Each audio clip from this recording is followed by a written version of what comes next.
Hello everyone, and welcome again to another Teacher Joseph podcast. Well, it's Halloween and I'm at my local town's Halloween celebrations. Halloween night itself is on the 31st. It's a strange night, and all across the world different countries celebrate the 31st of October in different ways. In Mexico it's the Day of the Dead. In Western countries it's Halloween, and there's other alternatives to that as well. The local church here is covered in bright lights with images of kind of smoke and fire. They've got monsters in the town hall, strobe lighting everywhere, which is lighting up the sky in a weird kind of way. It looks like there's these white balls flying around the sky in many different directions. I'm really uncomfortable being here. I remember when Halloween was something that was here. It's always been here and kids always celebrated it, but I've never seen a festival like this where you have crowds and crowds and crowds of people who are I'm not sure if they're bored or what it is, but there's a choir singing with a DJ. There's a sign that says basically Halloween and beautiful decorations, and there's been, I think, a march or a parade and a little funfair as well. But if I had to describe it in a word, I would say hopeless. There just doesn't seem to be any connection to anything, if that makes any sense. I think it's because Halloween festivals for us are very new. In Britain, at least, the idea of celebrating Halloween on this scale would have been unthinkable, because first of all the churches would have objected to it, and I'm sure they're still objecting. But now that Christianity has almost gone, or at least is on its way out, people are obviously searching for new expressions. And I've never seen anything like this. In fact, I've never seen any kind of parades in our town except maybe for Pride and things like that. So it looks kind of dark and hopeless. People are walking around as if they're expecting something to happen. But apart from people singing, there's really nothing happening. It's very nice, it's a nice distraction, but I don't know how else to describe it, frankly. It's kind of empty. Maybe it's because it's so new. We've not had a Halloween festival before, so that means that it's not connected to festivals of the past. I can't say, for example, well, when I was a child there was a great Halloween festival, because when I was a child you went to your neighbour's house, you asked for sweets. We didn't even have this tradition of trick-or-treats. We just said, I'm here to collect my sweets, thank you. Whereas America has kind of glamorized it and made it into something much more than it is. Having said all of that, though, as I mentioned a moment ago, the 31st of October is seen as a changing of the seasons. And I know in ancient times here, they used to have festivals for that. A fire festival, a festival of light, a festival of trees. Many of those things I think still happen in Northern Europe. So perhaps we're just regressing as the church kind of loses control of people. Maybe we're going back to some kind of more ancient or primitive celebration in our psyche, because it's kind of natural, isn't it, to celebrate a change in the season. So it's very interesting for me to see that. I never thought in my life I would, because I remember here being a very conservative Christian place. There were always people, of course, who didn't fit into that category, but the idea of a Halloween festival was largely unthinkable.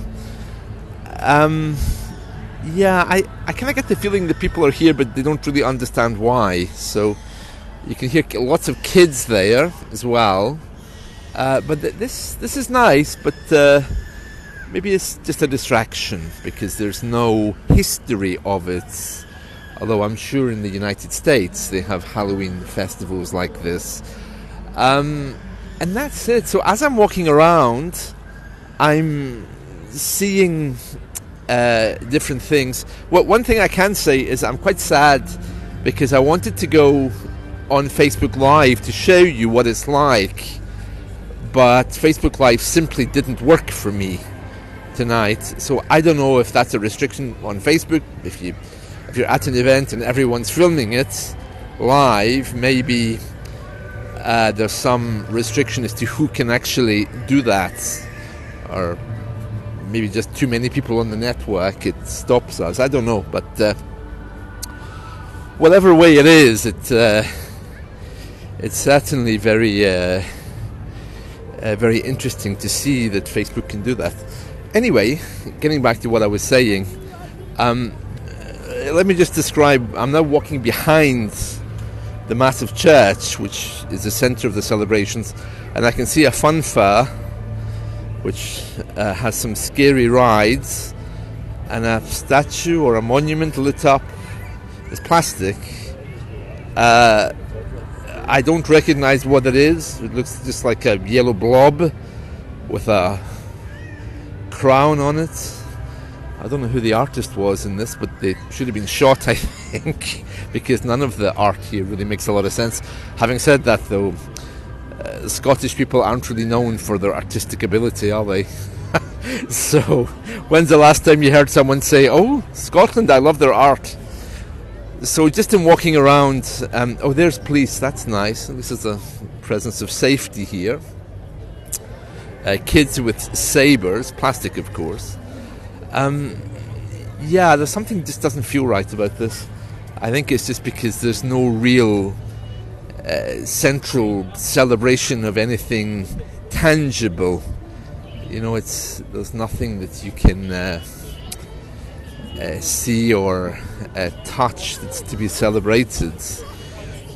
I mean, on the town hall they have aliens, which is good, of course, nothing to do with Halloween. And on the other side, there's queues of people wandering around.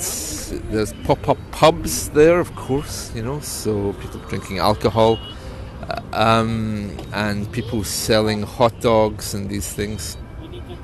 So just to really finish off by walking around and giving you another description. So I'm just looking around myself here. So I'm facing the sides of Paisley Abbey. It's not lit up, but the front of it is, with smoke, aliens, as a mechanical inflatable spider wandering around to scare children. I tell you, it scared the life out of me when I first saw it, the way it moves very quickly. There's people wandering around looking for something that isn't here. I don't know what it is, but they all look a little bit lost. So there's no central focus of anything except the DJ and music, so it's missing something. I heard there were parades here, and these parades were of ghosts and demons and everything else. I haven't seen any evidence of that, and I came at the right time to see it. I caught a man saying goodbye to everyone, that he's going to go to one of the local coffee shops in the shopping centre, but I think he was a bit confused, because we don't have any coffee shops in the local shopping centre. So, yeah, there's something wrong. What else do I see? Yeah, these laser lights in the sky. It's lovely. I mean, I think I can say this is just all one big distraction. Probably an American-style distraction. You know, they love stuff like this, don't they? Without any real purpose. If this was hooked into something of the past, I probably would really appreciate it a lot more. But nobody seems to know, I think, what's happening, what's going on. People are walking around and then leaving. So it's just something for kids, I think. It's a pity, though, because they probably could have introduced a lot of artistic events into this. I mean, I'm not looking for flamethrowers or people swallowing flames like at the circus, but a DJ with music doesn't really do it for me, even if he is standing in front of lights which are beamed onto the local church and surrounded by strobe lights. So it's not my kind of thing. there is something else I'm looking at here which appears to involve fire. Right at the very back, it seems to be some monument with layers of fire on it. That might be quite interesting, but I think they could have done better. Lots of people dressed up, which is nice, so I guess that kind of redeems it, and that's it. I don't think there's a whole lot more to see. So I hope you've enjoyed this description of our Halloween celebrations. Aside from the fairground attractions, which you see at any carnival, and the DJ with the music, there isn't much else. It's kind of, the warm-up before some people get drunk. They might listen to some music, they might put on some nice clothes. If you watch the opening of Saturday Night Fever with John Travolta, he's putting on the nice clothes, music's playing, blah, blah, blah, that kind of thing, I think. So I would imagine this is a kind of warm-up for people to go out on a Saturday night. This is Saturday that I'm recording this, although Halloween's not until Monday. And that's about it. Excuse me. I don't think there's much else I can tell you, except to say that I'm a bit disturbed. And like all these things, there's two streets full of carnivals, DJs, lights, and then there's 1, 2, 3, 4, 5, 6, 7, 8. There's about 16 portable toilets with no signs on them, of course. So they're individual, suitable for male, female, transgender, disabled, whatever. So I think that's the way our government deal with this issue of gender. It's better just not to have toilets for males and toilets for females. Just put a block of single toilets up that anyone can use. There's an ambulance in case of first aid. St. Andrew's Ambulance. Yeah, they have been around for ages. That's our local, how can I describe it, first aid charity. They always come to big events and football matches. I think in England they're called St. John's First Aid Service. So St. Andrew's First Aid Service. Okay, lots of drunk people coming, as well as very stupid teenagers, making lots of noises. And on the way here I saw one of them abusing a bus driver by shouting at him and telling him he should be moving. I can't unfortunately repeat the language he used, but you wouldn't want to hear it anyway. Yeah, the flames look interesting. I'm now up close, but it seems to be just for decoration, something you walk around. There's nothing tangible there. So I have to say, really, this is the first time I've been to a festival that doesn't really have any meaning. It's a festival for a festival's sake. There's nothing in it that resembles Halloween. I mean, I understand that they can decorate the place with aliens, but that's got nothing to do with Halloween either. So I don't quite get where they're going with this, but anyway, it's nice. What I was saying earlier, that there's a real sense of hopelessness here. I think maybe people were expecting something, but didn't know what that thing was. And I think it's just because we don't really have this history of celebrating Halloween with a festival. It's just a thing for kids. It does have a great history, but compared to other things in life, I think I'd rather be somewhere else. Okay, so I hope you've enjoyed this, and let's talk again soon. Bye.